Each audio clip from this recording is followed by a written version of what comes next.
The night view of Small Shang was blissful for what can only be described as an ACAD town, and fledgling city now after the Silentium Wars had taken its toll here centuries ago. Mori lay staring out of her window after doing her studies all day. The moon resting over the open ocean, out from her apartment's view, making its way across to the United and other lands over the vast ocean, only to come back and meet her here again until next month. A cycle she had become very used to for years now, whether it be from her old home or from when her father was still around.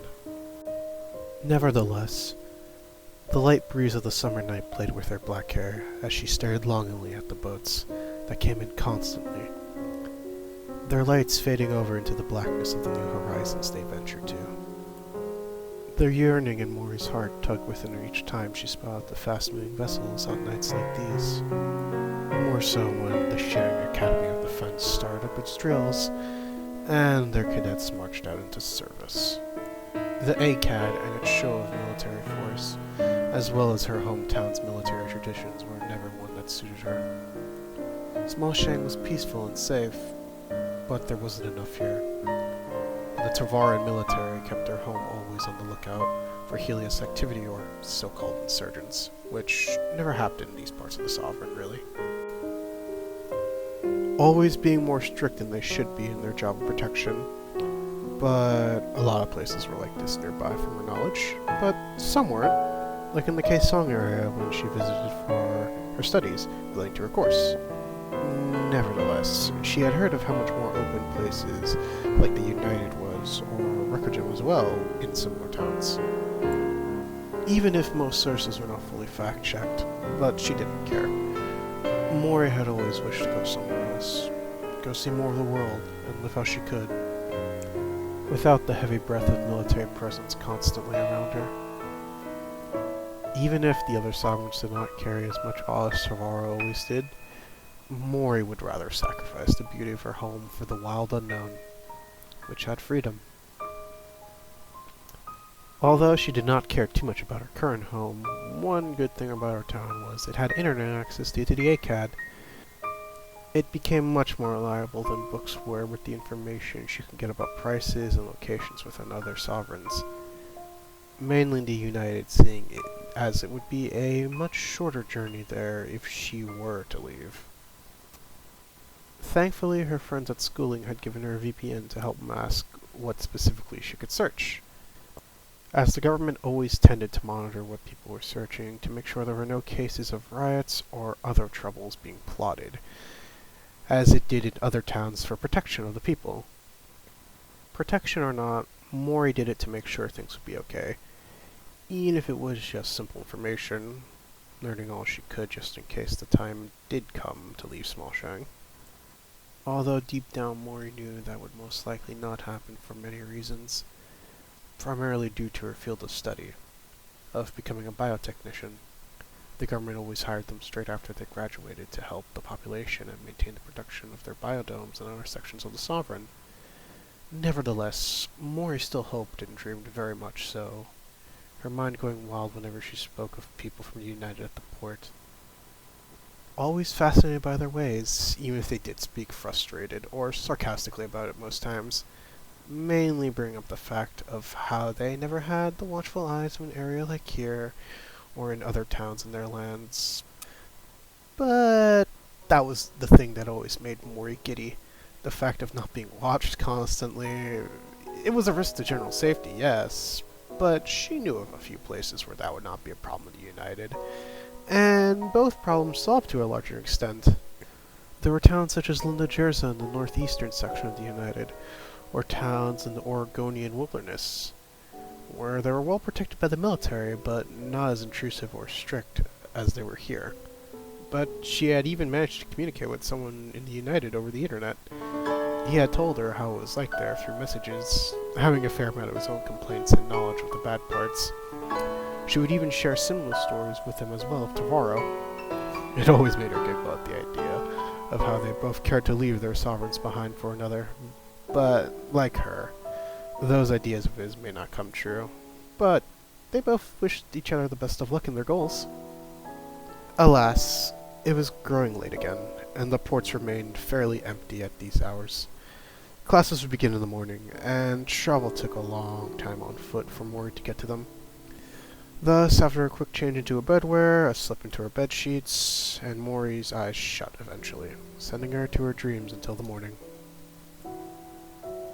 The following morning, Mori got dressed quickly for her classes, waking around 5 a.m., just to give herself enough time to eat a small breakfast of toast, and for the upcoming walking time, but also to head to the bar again. On her way out, she told her mother and pet cat goodbye as she went towards the docks. She had done this for the longest time now and knew all the routes like a machine.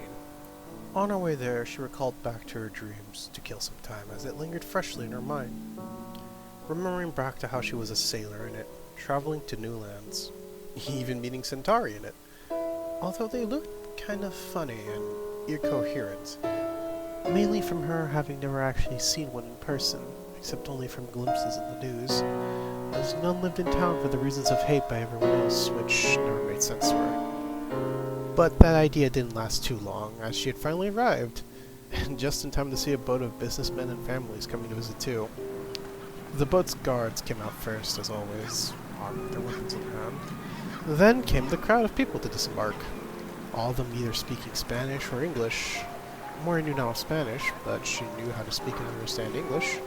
Reading was right too, more so thanks now to her internet access, but she knew it well enough just in case the day did come. Otherwise, Mori stared on with the crowd.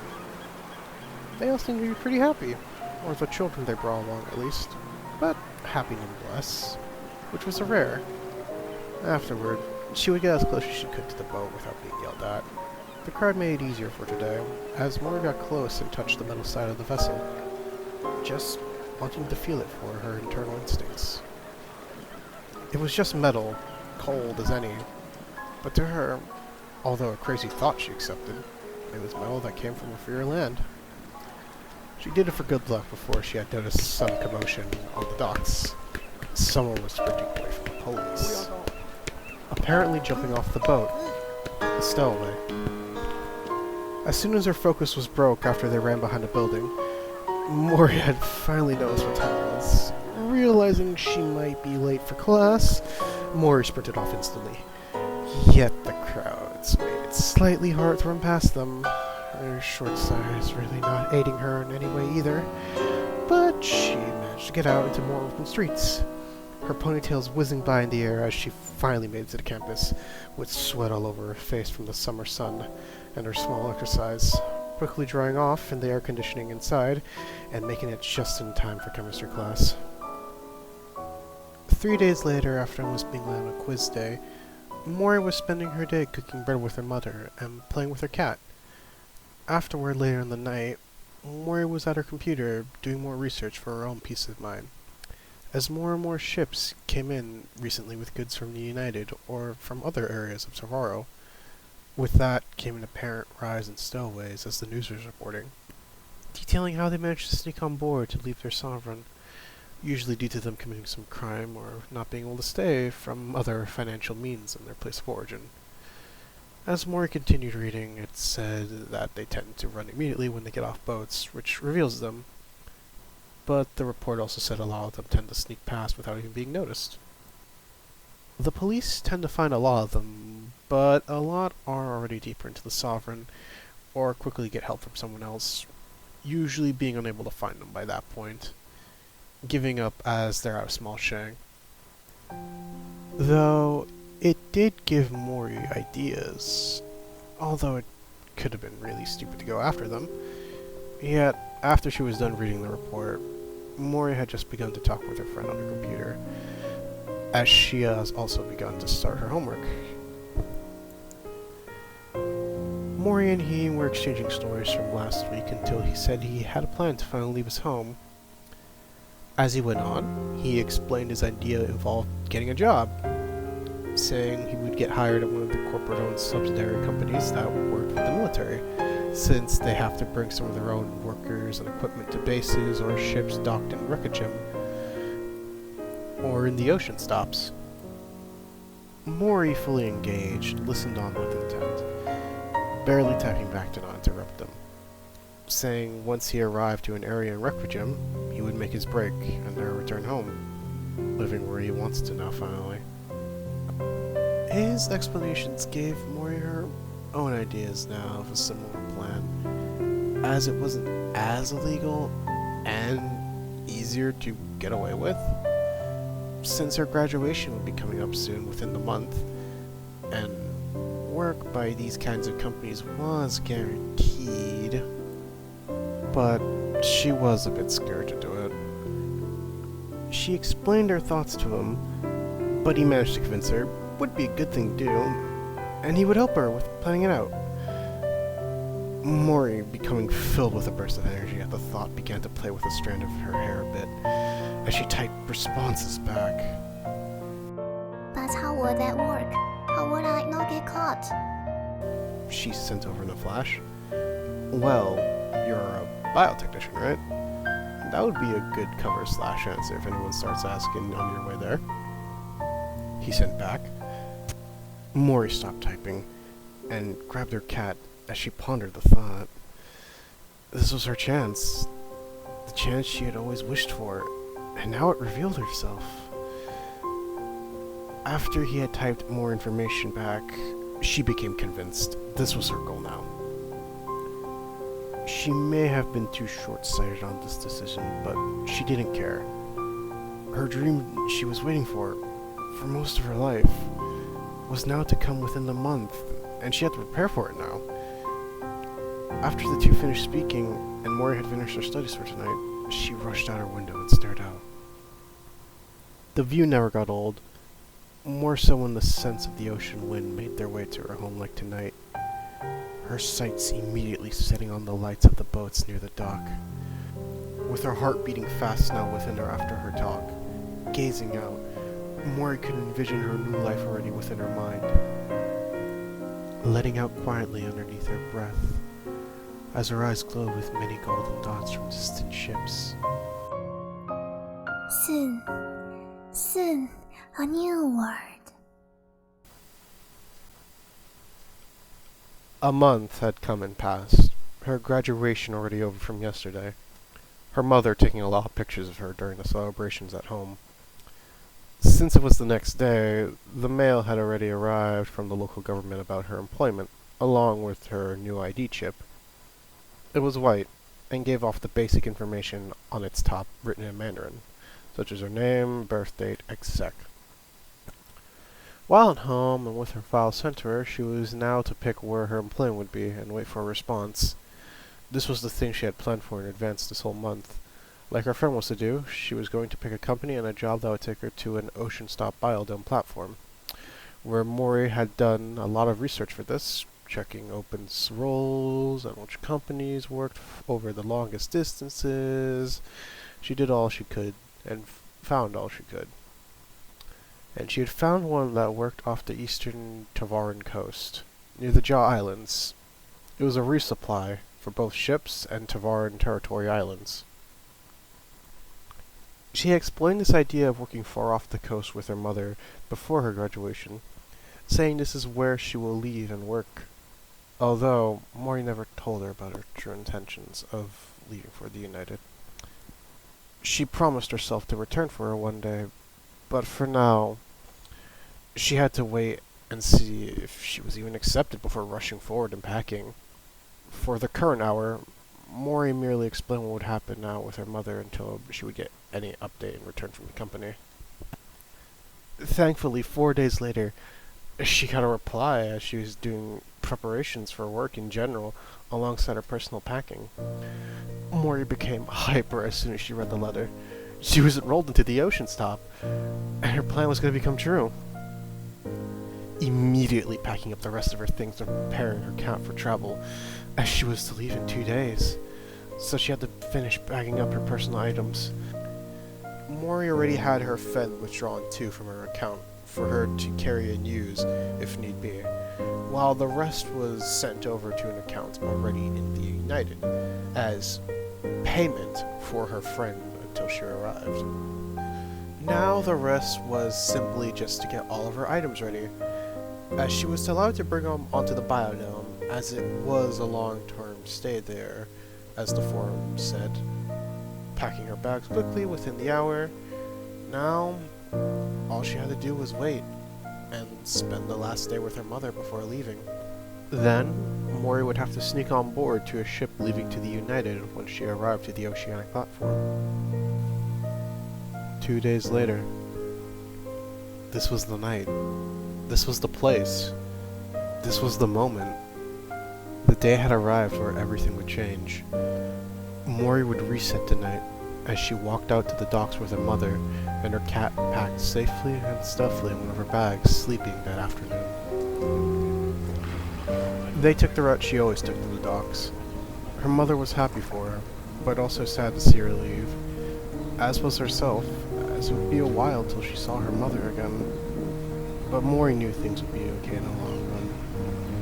Nevertheless, they had finally arrived, where there were a lot of others waiting too for the boat to come and pick them up for their journey to the platform. Mori would soon join them in the line to board as the ship came into dock, but not before Mori began embracing her mother dearly, as they both said goodbye to each other before Mori began to board the ship. Her heart pounding within her as this was it, as her plan was happening, but also for the fact of leaving her mother behind like this. Either way, she was on board one of the ships she longed to be on. Her plan, her dream, finally in motion. After being scanned in, Mori took her seat as the ship began to move to the platform, holding onto her bag that held her cat hidden within on her lap for most of the trip, which would take about an hour or two. Although time passed much more quickly as she began to explore the ship. Looking around while she could, the large vessel was quite impressive and comfortable to her surprise, but then they finally docked and had arrived to the platform, where they had everyone's ID chip scanned again before they all disembarked onto the ocean stop. Now began her second phase. After the tour and introductions to her workplace, Mori went to look around with her new access to the platform, and went to see when ships would be coming and arriving, as well as what cargo they would have or not have, which was the most important part. Looking at a public terminal she could access, she wrote down all that she needed, and laid in wait for another 2 days until the next ship came in. The day had finally arrived. Mori was in the loading docks in wait with all of her things.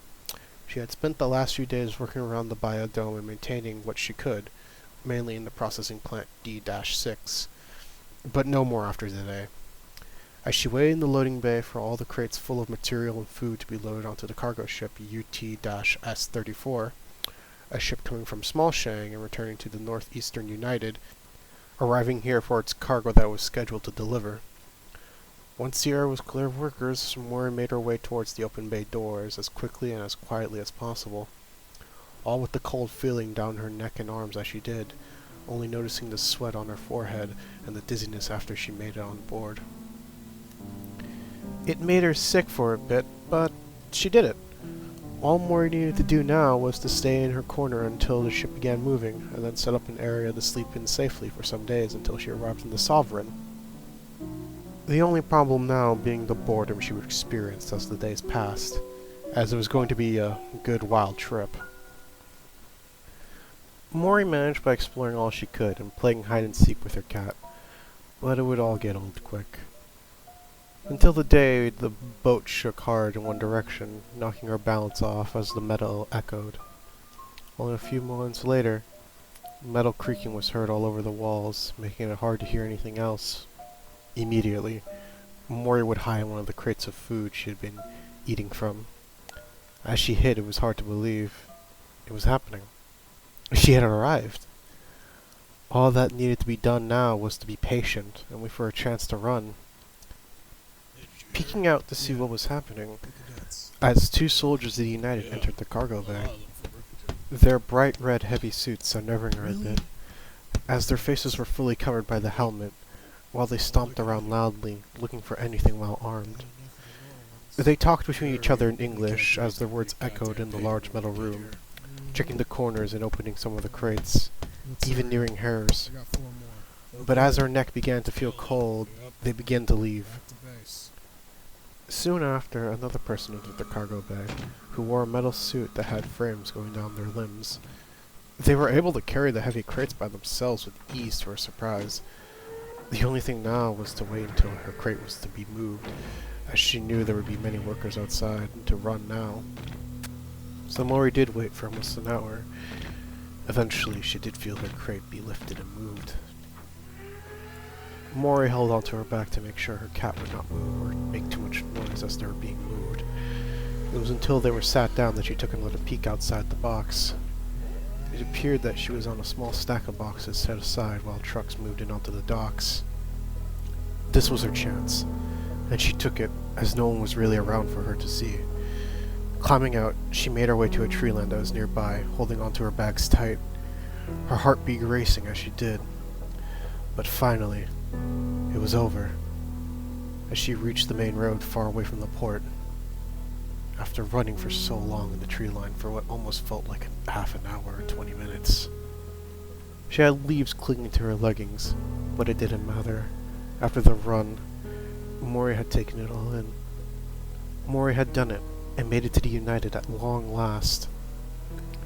All that needed to be done now was for her to meet her friend for the first time in person, at a place he apparently called the Not-So-Squiggly Wiggly, which was a weird name, but he explained it was some sort of bar or hotel, but that didn't matter. Along the way, she relished the fresh air of the trees that surrounded her. It gave her a sense of freedom that she had never had before, that she could now experience. Crazy, but still, her dreams had become realities. Mori was now free and had a new way of life ahead of her, as she eventually found the place her friend had spoken of. Mori had grown from all the things she had been through in Tavaro, in Smallshang. She was living her dream at long last, after she had reset from her last night in her home so many miles away. Until now, Mori had taken in all the nights from her window in her room, dreaming. Now she could bathe in the new sun and the new horizons of her new home. After 21 years of biding her time, she felt whole at long last. Taking the night through my window, such a trip. Maybe I'll change the whole world into a paper clip, but I don't get out from worlds of light and rain. No, I don't get out. Just a dream. I hope reset tonight.